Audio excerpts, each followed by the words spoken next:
Hello everyone. चलो let's start with composition levy का revision indirect tax के अंदर।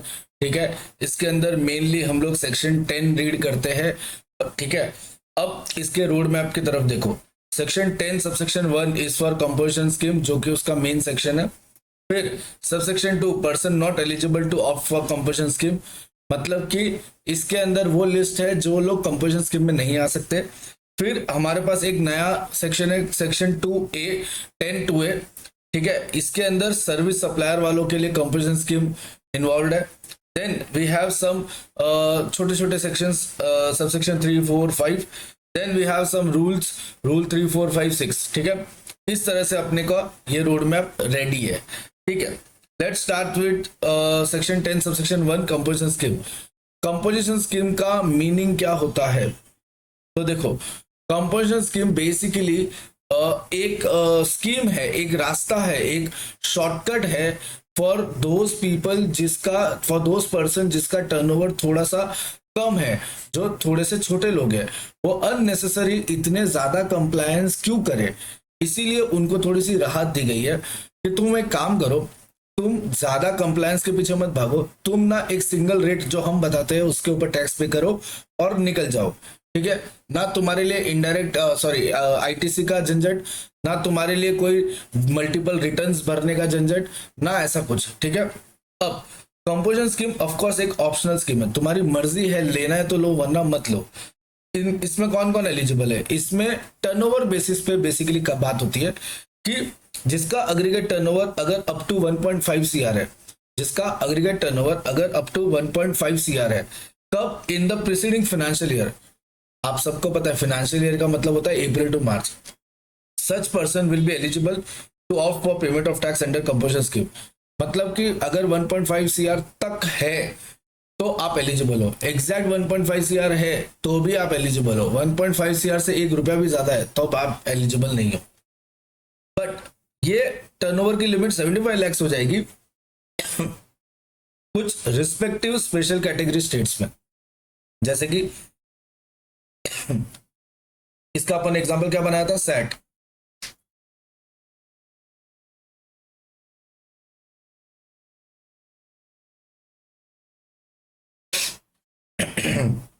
इसका एग्जांपल अपन ने बनाया था सेट, इसका एग्जांपल अपन ने बनाया था एम क्यूब, और ये था अपना यूनाइटेड नेशन बोलो या यूएन बोलो, जो भी बोलना बोलो, ऐसा कुछ एग्जांपल बनाया था। ठीक है, अब हमारे इन टोटल 6 और 2 8 स्टेट्स में 75 लाख की लिमिट लगती है। ठीक है, ये 6 8 स्टेट्स कौन से हैं? पहला सेट, सिक्किम, अरुणाचल प्रदेश और त्रिपुरा। उसके बाद है एम क्यूब, मिजोरम, मणिपुर, मेघालय, और उसके बाद है उत्तराखंड एंड नागालैंड। ठीक है, मतलब अरुणाचल प्रदेश, त्रिपुरा, सिक्किम, मिजोरम, मणिपुर, मेघालय और उत्तराखंड एंड नागालैंड, ये 8 स्टेट्स के ऊपर 75 लाख की लिमिट लगती है। परफेक्ट। अब जनरली सब लोग इसको नॉर्थ ईस्टर्न स्टेट्स वगैरह ऐसा कुछ याद रखते हैं, इसीलिए गवर्नमेंट ने थोड़ा सा क्लैरिफाई किया है कि आसाम, हिमाचल प्रदेश और जम्मू कश्मीर ये नॉर्थ में होने के बावजूद इस कैटेगरी के में नहीं आते, तो मतलब उसके ऊपर 1.5 सीआर ही एप्लीकेबल है। किसके ऊपर? आसाम, हिमाचल प्रदेश और जम्मू कश्मीर। ठीक है, अब अग्रीगेट टर्नओवर में क्या इंक्लूड होगा, अग्रीगेट टर्नओवर में क्या एक्सक्लूड होगा, वो बहुत क्लियरली अग्रीगेट टर्नओवर की डेफिनेशन में बताया है। सिंपल लॉजिक ये है कि सारे आउटवर्ड सप्लाईज को आप ऐड कर दो। सिंपल मतलब ये है कि सारे आउटवर्ड सप्लाईज को आप ऐड कर दो, लेकिन इसमें आप एक्सक्लूड कर देना सारे जीएसटी के टैक्सेस। अदर देन जीएसटी के टैक्सेस आप ऐड कर देना, लेकिन जीएसटी वाले टैक्सेस को एक्सक्लूड करना। आउटवर्ड सप्लाई सारे ऐड करनी है, फिर चाहे उसके ऊपर आप टैक्स पे कर रहे हो या नहीं कर रहे हो। यहां पे टैक्स कौन पे करता है वो मुद्दा है ही नहीं, because we are calculating aggregate turnover. Correct. अगर मैं कोई इनवर्ड सप्लाई करता हूं जिसके ऊपर मैं आरसी में टैक्स पे करता हूं, वो भी मायने नहीं रखता, क्योंकि वो मेरे लिए इनवर्ड सप्लाई। लेकिन मैं कोई आउटवर्ड सप्लाई करता हूं जिसमें मेरा रेसिपिएंट आरसी में पे करता है, वो मायने रखता है, फिर चाहे मैं टैक्स पे नहीं कर रहा, लेकिन मेरे लिए वो outward supply. Simple. Aggregate turnover बोला है, खाली टर्नओवर नहीं, मतलब ऑल ओवर इंडिया का टर्नओवर मेरा ऐड हो जाएगा। ऑल ओवर इंडिया का टर्नओवर मेरा ऐड होगा, मतलब अगर मैं रिलायंस हूं तो मेरे अंदर टाटा का टर्नओवर ऐड नहीं होगा। तो गवर्नमेंट, जीएसटी के गवर्नमेंट के पॉइंट ऑफ व्यू, दो अलग अलग लोग कैसे पहचाने जाते हैं? तो वो पैन के बेसिस पे पहचानते हैं। मतलब अगर रिलायंस के ही 3 कंपनी है और तीनों में सेम पैन यूज हुआ है, या फिर बोलना चाहिए 3 ब्रांच और तीनों में सेम पैन यूज हुआ है और तीनों रजिस्ट्रेशन ले रखे अलग अलग स्टेट्स में, तो वो तीनों एक इंसान है। बट अगर दो अलग अलग पैन है तो दो अलग अलग इंसान है। ये पैन बेसिस पर एग्रीगेट टर्नओवर देखा जाएगा ऑल ओवर इंडिया का। परफेक्ट। अब ये वाला जो टर्नओवर है वो कब से देखा जाएगा? तो ये बोलता है कि इसके अंदर वो वाली वैल्यू ऑफ सप्लाई आएगी जो 1 April financial year up to the date when becomes liable for registration. इसका मतलब ये है कि इस पर्टिकुलर केस में अगर आपका टर्नओवर अगर आपने रजिस्ट्रेशन कोई बाद में लिया हुआ है तो 1 April of financial year up to the date when becomes liable for registration वो भी इसके अंदर ऐड कर देंगे, वो भी उसके अंदर ऐड करेंगे। मतलब कि क्यूमुलेटिव बेसिस पे टर्नओवर चेक करेंगे। ठीक है, ये एग्रीगेट टर्नओवर जो निकल के आएगा ना वही 1.5 CR और 75 लाख से कंपेयर होगा। परफेक्ट। उसके बाद इसके अंदर इंटरेस्ट एंड डिस्काउंट वाला जितना भी सर्विसेज है वो एक्सक्लूड करना, ना ही उसके ऊपर टैक्स लगाना, ना ही वो टर्नओवर में इंक्लूड करना। ठीक है, इसका एग्जैक्ट लाइन में बोल देता हूँ क्योंकि ये लाइन आपको याद रखने की जरूरत है, ये एग्जम्पशन चैप्टर में भी लाइन है। Value of exempt supplies provided by way of extending deposits, loans and advances in so far as the consideration represented by way of interest and discount. ठीक है, यहाँ पे एक छोटा सा नोट मैंने डाला है कि एक्सपोर्ट और इंटरस्टेट सप्लाई आपको ऐड करना है अपने एग्रीगेट टर्नओवर को फाइंड आउट करने के लिए प्रीवियस ईयर का। बट आपको एक्सपोर्ट और इंटरस्टेट सप्लाई करंट ईयर का काम का नहीं है। रीजन बताता हूं। देखो, आपको प्रीवियस ईयर का टर्नओवर देखना है। अगर मैं प्रीवियस ईयर का टर्नओवर देखूं तो उसके अंदर एक्सपोर्ट हो सकता है, इंटरस्टेट सप्लाई भी हो सकती है, बिकॉज वो आउटर सप्लाई है, एग्रीगेट टर्नओवर में ऐड होता है। बट एक्सपोर्ट और इंटरस्टेट सप्लाई अगर मैं करता हूं करंट ईयर में, then I am not eligible for composition scheme, and that is why current year में आप एक्सपोर्ट इंटरस्टेट सप्लाई नहीं अलाउड है। अगर कर दिया तो आप कंपोजिशन में नहीं ले सकते, and that is why eligibility अगर चेक करनी है तो एक्सपोर्ट और इंटरस्टेट सप्लाई को देखना, पर अगर आपको लायबिलिटी चेक करनी है तो एक्सपोर्ट और इंटरस्टेट सप्लाई को मत देखना। इनफैक्ट अगर वो गलती से दिख जाएगा, मतलब गलती से है, तो फिर खत्म, आप ले ही नहीं सकते, you are not eligible. Anyway, अब जीएसटी रेट, पहली बात तो कौन 3 लोग इन्वॉल्व है? तो कंपोजिशन स्कीम ना स्पेसिफिकली सिर्फ 3 लोगों पे लगती है, मैन्युफैक्चरर, रेस्टोरेंट सर्विस और अदर सप्लाईज। अदर सप्लाईज में आप लिख लो ट्रेडर। यहाँ पे कौन आता है? बेसिकली यहाँ पे आते हैं ट्रेडर्स। ठीक है, अभी मैन्युफैक्चरर को रेट लगती है 1%, रेस्टोरेंट को लगती है 5% एंड अदर मतलब ट्रेडर्स वगैरह को लगती है 1%। ये 1%, 5% और 1% टोटल रेट है। ठीक है, आप इसको CGST और SGST में डिवाइड कर देना। ठीक है, CGST और SGST में आपको डिवाइड करना पड़ेगा। तो ऑफकोर्स CGST का 0.5 हो जाएगा, SGST का 0.5, इसका 2.5, इसका 2.5 और इसका 0.5, 0.5। लेकिन इतना इजीली पढ़ के आगे मत बढ़ जाना, यही तो सबसे बड़ी गड़बड़ है। ध्यान से सुनो, 0.5% of turnover, 2.5% of turnover, but in case of other supplies traders 0.5% of taxable turnover. मतलब कि अगर मैं कोई सप्लाई कर रहा हूं जिसके अंदर थोड़ा सा एग्जाम पोर्शन भी है, वो मेरा एग्रीगेट टर्नओवर में तो आता है लेकिन वो मेरे टैक्सेबल टर्नओवर में नहीं आता। टैक्सेबल टर्नओवर का 0.5% इन केस ऑफ ट्रेडर। ये जो यहाँ पे क्यूमुलेटिव फिगर्स है ना, ये क्यूमुलेटिव फिगर्स, ये कोई IGST के फिगर नहीं है। अगर IGST होता ना तो अलाउड ही नहीं होता composition scheme, because interstate supply वालों को कंपोजिशन स्कीम नहीं एप्लीकेबल। तो ये सिर्फ टोटल टैक्स रेट है, मैक्सिमम रेट। परफेक्ट। अब तुम नोटिस करोगे ना, इसमें सिर्फ एक ही सर्विस प्रोवाइडर है, बाकी ये भी गुड्स है और ये भी गुड्स है। तो मैंने क्लास में बहुत बड़े बड़े लॉजिक्स बताए थे आपको स्टोरी वाइज कि क्या होता था पास्ट में और क्यों कंपोजिशन स्कीम को ये वाला प्रोविजन लाना पड़ा। तो टेक्निकली मैन्युफैक्चरर और अदर सप्लाईज ये कुछ पोर्शन ऑफ सर्विस दे सकते हैं। ठीक है, खाली गुड्स बेचना मैंडेटरी नहीं है, थोड़ा सा सर्विस अलाउड है।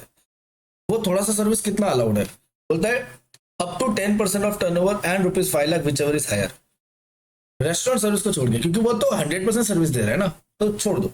अच्छा, रेस्टोरेंट सर्विस को थोड़ा सा गुड्स अलाउड है ऐसा मत मानना, वो गलत बात है, ठीक है। सिर्फ मैन्युफैक्चरर और अदर सप्लायर्स को थोड़ा सा सर्विस अलाउड है। कितना सर्विस अलाउड है? Up to 10% of turnover and ₹5 lakh whichever is higher, ठीक है।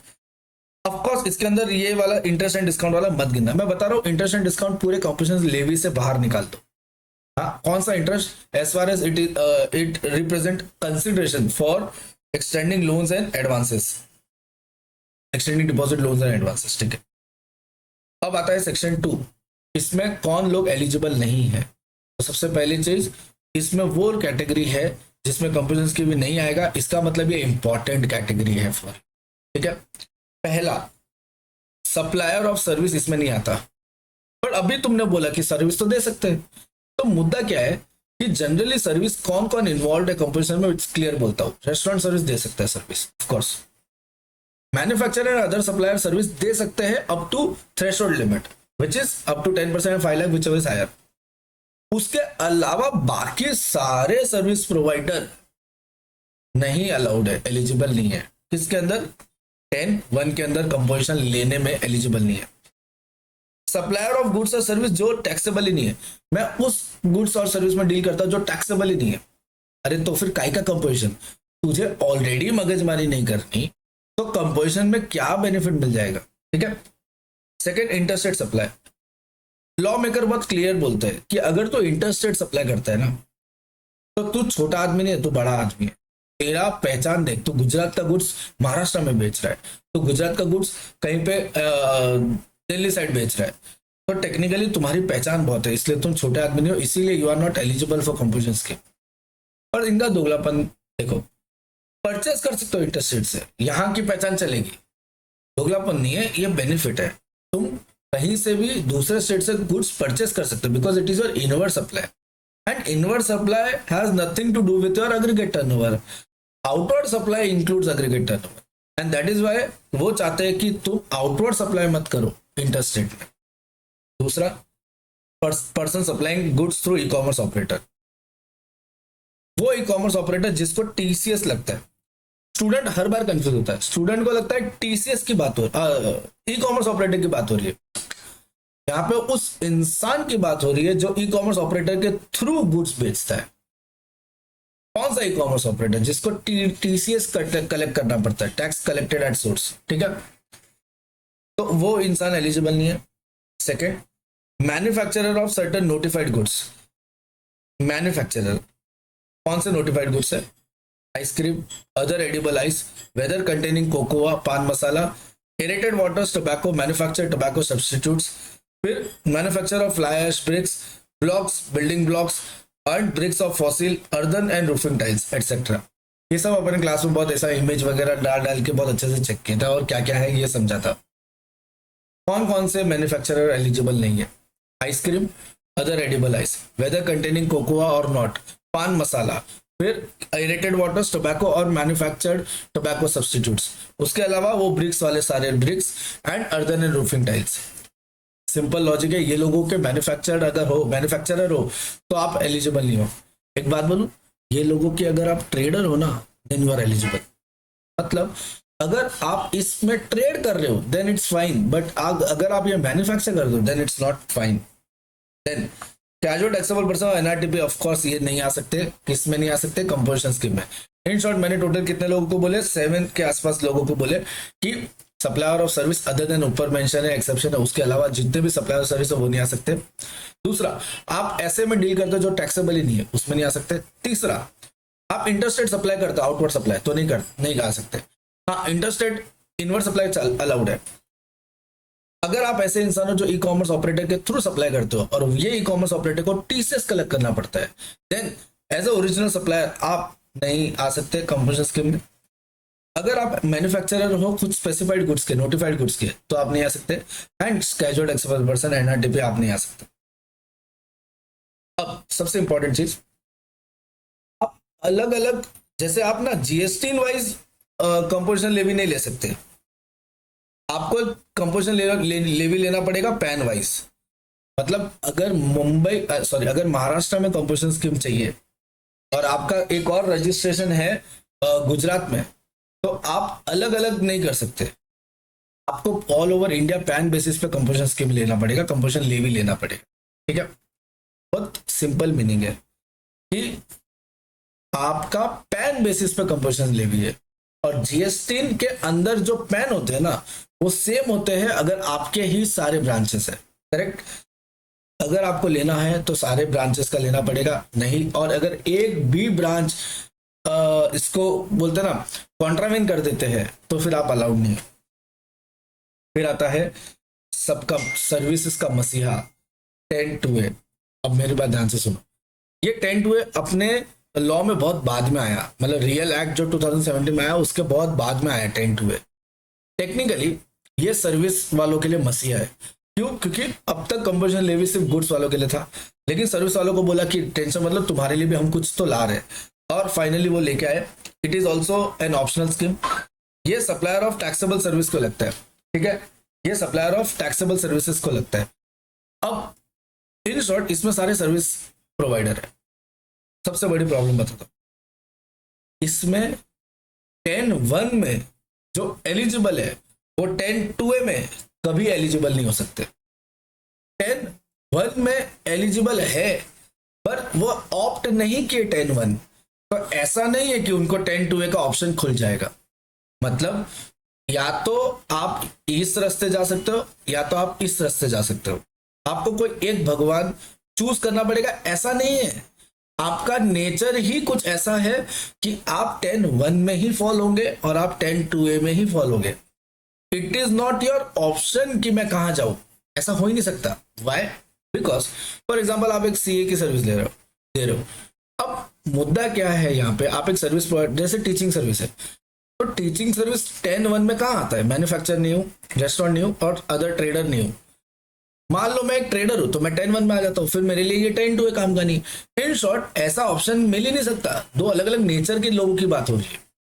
इसीलिए जो भी ऐसा इंसान है जिसको 10(1) एप्लीकेबल है वो उसी में फॉलो हो रहा है, उसने ऑप्ट नहीं किया, तो इसका मतलब ये नहीं कि वो 10(2)A ऑप्ट कर सकता है, उसको ये फैसिलिटी नहीं मिलेगी। पहली चीज क्लियर। दूसरी, इसके एलिजिबिलिटी क्राइटेरिया उससे अलग है। वहां था 1.5 करोड़ और 75 लाख, यहाँ है 50 लाख। 50 लाख तक का प्रीसीडिंग फाइनेंशियल ईयर का एग्रीगेट टर्नओवर है तो you are eligible. 50 lakh exact 50 lakh है तो भी एलिजिबल, उससे 1 रुपया भी ज्यादा then you are not eligible. Same aggregate turnover का डेफिनेशन सेम, एग्रीगेट टर्नओवर का पूरे जीएसटी लॉ में डेफिनेशन सेम, रजिस्ट्रेशन चैप्टर के साथ। देन आता है जीएसटी रेट। जीएसटी रेट आपको लगेगी 3%। 3% अगेन ये आईजीएसटी नहीं है क्योंकि इसमें भी इंटरस्टेट सप्लाई अलाउड नहीं है, ये है total maximum rate. 3% of taxable नहीं, total turnover, aggregate turnover. Taxable सिर्फ एक जगह है, वो अदर सप्लायर्स ट्रेडर के केस में। फिर आप एलिजिबिलिटी इधर लिखो, मैंने हिंट क्या लिखा है, सेम एज 10(2)A। बस पहला पॉइंट नहीं है क्योंकि उधर पहला पॉइंट क्या था, supplier of service not eligible, ये सर्विस के लिए ही है, तो इसमें पहला पॉइंट कैसे आ सकता है? हाँ, तुम पहले पॉइंट को ऐसा समझ लो कि 10(1) वालों को एलिजिबल नहीं है, ऑफकोर्स, क्योंकि 10(1) वाले यहाँ आ ही नहीं सकते। एनीवे, लॉ में क्या लिखा है वो बात करते हैं। लॉ बहुत सिंपल है, बोलता है कि अगर आप गुड्स एंड सर्विस सप्लाई करते हो जो टैक्सेबल ही नहीं है, वही सेम चीज, तो आप एलिजिबल नहीं हो। आप इंटरस्टेट सप्लाई करते हो तो एलिजिबल नहीं हो, परचेस कर सकते हो। अगर आप पर्सन ई कॉमर्स ऑपरेटर के थ्रू सप्लाई करते हो तो आप एलिजिबल नहीं हो, वो ई कॉमर्स जिसको टीसीएस कलेक्ट करना पड़ रहा है। आप मैन्युफैक्चर ऑफ नोटिफाइड गुड्स, वही सेम नोटिफाइड गुड्स है, एडिबल आइस और आइसक्रीम और weather containing cocoa not, pan masala, एरिटेड waters और टोबैको सब्स्टिट्यूट्स, और फिर वो फ्लाई ऐश, ब्रिक्स, सारे ब्रिक्स, और लास्ट में रूफिंग और other types. Then CTP NRTP आप एलिजिबल नहीं हो। सेम पैन होगा तो आप सबके लिए लेना पड़ेगा, आप चूज नहीं कर सकते कि इसके लिए और इसके लिए, ऐसा नहीं हो सकता कि महाराष्ट्र के लिए ले लूं गुजरात के लिए नहीं लूं, ऐसा पॉसिबल ही नहीं है। देन अब छोटे छोटे सेक्शन बचे। 10(3) ऑप्शन लेफ्ट बहुत ऑब्वियस बोलता है कि अगर तुम्हारा टर्नओवर का लिमिट क्रॉस हो गया ना, आपने टर्नओवर एक्सीड कर लिया ना करंट ईयर में, तो आप इस स्कीम से बाहर आ जाओगे, और फिर आपको क्या करना पड़ेगा, विद इन 7 डेज इंटीमेट करना पड़ेगा उसको, ऑफिसर को, कि भाई हम लोग इस स्कीम से बाहर आ चुके हैं, अभी हम लोग रेगुलर में जा रहे क्या, ऑप्शन ही नहीं, जाना पड़ेगा। देन हम लोग जो भी कंपोजिशन स्कीम में ना, वो ना ही तो टैक्स कलेक्ट कर सकता है, ना ही वो आईटीसी अवेल कर सकता है। देखो आईटीसी का पॉइंट तो 17 सबसेक्शन 5 में लिखा ही है, जब आईटीसी रिवाइज करेंगे तो पता चल जाएगा, लेकिन आप टैक्स भी कलेक्ट नहीं कर सकते। इनफैक्ट अभी नीचे आएगा रूल में कि आपको इनवॉइस पे लिखना पड़ता है कि I am composition dealer not to collect tax, ठीक है। अगर मैं टैक्स कलेक्ट नहीं कर रहा हूं तो मैं टैक्स इनवॉइस भी नहीं बनाऊंगा, तो मैं क्या बनाऊंगा, बिल ऑफ सप्लाई। मैं क्या बनाऊंगा, बिल ऑफ सप्लाई, ठीक है। Then 10.5 penalty on irregular availment of composition scheme. अगर पीओ के पास, प्रॉपर ऑफिसर के पास रीजन टू बिलीव है कि तुमने ये कंपोजिशन स्कीम एलिजिबल नहीं होते हुए भी तुमने ये कंपोजिशन स्कीम को अवेल किया है, even if you are not eligible but you are enjoying this scheme, तो उस केस में आपको रेगुलर प्रोविजन पे लायबिलिटी भरनी पड़ेगी। इसका मतलब आप बच जाओगे, रेगुलर भर देंगे, जब पकड़े गए तब रेगुलर भर देंगे, ऐसा नहीं है, तब आपको पेनल्टी भी भरनी पड़ेगी एक्स्ट्रा। ये फ्रॉड वाले सेक्शन 73 74। फिर rule 3 rule 4 intimation by person applying for registration. Technically ये फ्रेश रजिस्ट्रेशन की बात कर रहा है। अब एक बात बताओ, अगर मैं नया रजिस्ट्रेशन ले रहा हूं, फ्रेश रजिस्ट्रेशन, तो फिर रजिस्टर करते टाइम ही मुझे पूछ लेगा रेगुलर या कंपोजिशन, और हो सकता है मैं कंपोजिशन चूज करूं क्योंकि मेरा प्रीवियस ईयर का टर्नओवर तो 0 हो गया, करेक्ट। और अगर नहीं भी है 0 तो भी वो रजिस्ट्रेशन के पहले 1 अप्रैल से टर्नओवर काउंट करेगा क्यूमुलेटिव बेसिस पे। अगर मैं एलिजिबल हूं तो मैं यस कर सकता हूं। अगर मैंने ऐसा किया तो मेरा इफेक्टिव डेट, ये एमसीक्यू के लिए इंपॉर्टेंट है, अगर मेरा ऐसा मैंने किया फ्रेश रजिस्ट्रेशन में, तो मेरा कंपोजिशन लेवी का भी इफेक्टिव डेट हो जाएगा रजिस्ट्रेशन सर्टिफिकेट, जब से रजिस्ट्रेशन इफेक्टिव है। मतलब कंपोजिशन का भी इफेक्टिव डेट वही होगा जो मेरा रजिस्ट्रेशन का इफेक्टिव डेट होगा। लेकिन अगर मैं ऑलरेडी रजिस्टर्ड पर्सन हूं और मैं कंपोजिशन में जाना चाहता हूं, तो मुझे इलेक्ट्रॉनिकली फाइनेंशियल ईयर को कमेंस होने के पहले इन्फॉर्म करना पड़ेगा, इंटीमेट करना पड़ेगा। फाइनेंशियल ईयर कमेंस कब होता है, 1 अप्रैल, तो ऑफकोर्स मुझे 1 अप्रैल के पहले इन्फॉर्म करना पड़ेगा, एंड 1 अप्रैल से वो लागू हो जाएगा, मतलब मेरा इफेक्टिव डेट माना जाएगा फ्रॉम 1 अप्रैल। मुझे आईटीसी का डिक्लेरेशन देना पड़ेगा within 60 days from commencement of the relevant financial year. मुझे स्टॉक का डिटेल देना पड़ेगा within 90 days from the date of option. ये आईटीसी और स्टॉक का डिटेल क्यों देना पड़ता है, ये अपन ने बहुत लॉजिकली प्रैक्टिकल एग्जांपल बता के अपन क्लास में किए थे, ठीक है। फिलहाल एमसीक्यू के लिए रिवाइज करके आगे बढ़ो कि आईटीसी का डिक्लेरेशन देना पड़ेगा 60 डेज में, स्टॉक का डिक्लेरेशन देना पड़ेगा 90 डेज में। One intimation is required applicable for all registration, of course, because composition levy is not a registration based wise, ये तो पैन वाइज है। मैं किसी भी एक रजिस्ट्रेशन से ऑनलाइन फॉर्म भर के इंटीमेट कर दूंगा तो वो हो जाएगा काम, ठीक है। देन रूल 5 बोलता है condition and restrictions for composition levy. पहला, जो काम करने के लिए मना किया वो मत करना। फॉर एग्जाम्पल, आप उस नोटिफाइड गुड्स के मैन्युफैक्चरर में मत चले जाना। मतलब देखो, manufacturer of notified goods are not eligible. अगर आपने वो मैन्युफैक्चर करने लग गए तो आप तो एलिजिबल नहीं हुए ना, आप एलिजिबिलिटी से बाहर आ गए, तो ऐसा काम मत करना, नहीं तो फिर आपको बाहर आना पड़ेगा। दूसरा, अगर आपकी आरसीएम की लायबिलिटी आती है ना, तो इसका मतलब ये नहीं है कि आप आरसीएम से बच गए, because composition levy outward supply पे टैक्स भरने का एक शॉर्टकट तरीका है। आरसीएम पे तो as usual as a recipient आपको टैक्स भरना है तो भरना है 9394 में। आप ऑफकोर्स कोई भी कभी भी कैजुअल टैक्सेबल पर्सन नहीं होने चाहिए और ना ही एनआरटी पे होने चाहिए। देन आपको है ना, composition taxable person not eligible to collect tax on supplies, ये बिल ऑफ सप्लाई के ऊपर हेडिंग में लिखना पड़ेगा। मैंने अभी बताया ना, ऐसा लिखना पड़ता है ताकि सामने वाले को पता चले, बेवकूफ नहीं बना सकते थे। देन आपको ये मेंशन करना पड़ेगा वर्ड अपने प्रिंसिपल प्लेस ऑफ बिजनेस और एडिशनल प्लेस ऑफ बिजनेस में कि कंपोजिशन टैक्सेबल पर्सन, ऐसा चिल्ला चिल्ला के बता दो we are composition taxable person. Then फिर आता है validity of composition levy. Rule 6, ceases to satisfy any of the prescribe condition. अगर मैंने ऊपर जितनी भी कंडीशन बोली, अगर वो मैंने बंद हो गई मेरी फॉलो करनी, सीज टू बी सेटिस्फाई मतलब अब मैं सेटिस्फाई नहीं कर पा रहा हूँ कंडीशन को, तो मेरे साथ क्या क्या होगा। पहला चीज, मेरा कंपोजिशन स्कीम इनवैलिड हो जाएगा। दूसरा चीज, टैक्स पेयर रेगुलर में शिफ्ट हो जाएगा। तीसरा चीज, मैं टैक्स इनवॉइस इशू करने लग जाऊंगा instead of bill of supply. मैं बिल ऑफ सप्लाई इशू नहीं कर सकता, अब मुझे टैक्स इनवॉइस इशू करना पड़ेगा। देन मुझे इंटीमेट करना पड़ेगा विद इन 7 डेज, ऊपर भी पड़े थे अपन 7 दिन के अंदर इंटीमेट करना पड़ेगा कि भाई मेरा हो गया, अब मैं रेगुलर में आ रहा हूँ, इफेक्टिव डेट ऑफ विड्रॉवल, ये इफेक्टिव डेट ऑफ विड्रॉवल है, वो effective date of starting of composition scheme था। विड्रॉवल का इफेक्टिव डेट माना जाएगा date mention in is intimation, जो भी इंटीमेशन में मैं डेट मेंशन करूंगा वो इफेक्टिव डेट माना जाएगा। Intends to withdraw from the composition scheme, ये मैंने कंडीशन सेटिस्फाई नहीं हुआ इसलिए विड्रॉ हुआ, यहाँ पे मेरा वॉलंटरीली मैं विड्रॉ हो रहा हूँ। पर्सन जो इंटेंट रखता है विड्रॉ करने का, उसको एप्लीकेशन फाइल करनी पड़ेगी विड्रॉवल के पहले, ऐसा अपनी मर्जी से आन जा नहीं सकता, सब बता के जाना पड़ता है। इफेक्टिव डेट माना जाएगा जो एप्लीकेशन में डेट मेंशन है वहां से तुम विड्रॉल माना जाएगा। Denial of option to pay tax under composition scheme bye tax authority, देखो अगर पीओ के पास एक रीजन टू बिलीव है कि यार you are not eligible for composition scheme, या तुमने कोई कॉन्ट्रावेन किया कोई भी प्रोविजन को अपने सीजीएसटी एक्ट के, तो वो तुम्हें शो कॉज नोटिस दे सकता है। शो कॉज नोटिस देके ये पूछेगा कि तू बता कि मैं तेरा कंपोजिशन स्कीम में रजिस्ट्रेशन क्यों कैंसिल ना करवाऊं या कंपोजिशन लेवी से क्यों ना हटवाऊं, तू बता। फिर ही शैल पास एन ऑर्डर इधर एक्सेप्टिंग और डिनाइंग द रिप्लाई, ठीक है, जो भी आप रिप्लाई करोगे उसको या तो मैं एक्सेप्ट करूंगा या तो डिनाई करूंगा, और उसका मैं एक ऑर्डर बना के भेजूंगा। Denial option to pay tax under composition levy by tax authorities, if अगर टैक्स अथॉरिटी पीओ ने बोल दिया कि नहीं डिनाई कुछ भी बोल रहे चल निकल यहाँ से, तो उस केस में इफेक्टिव डेट क्या माना जाएगा, date as may be determined by tax authorities including any retrospective date.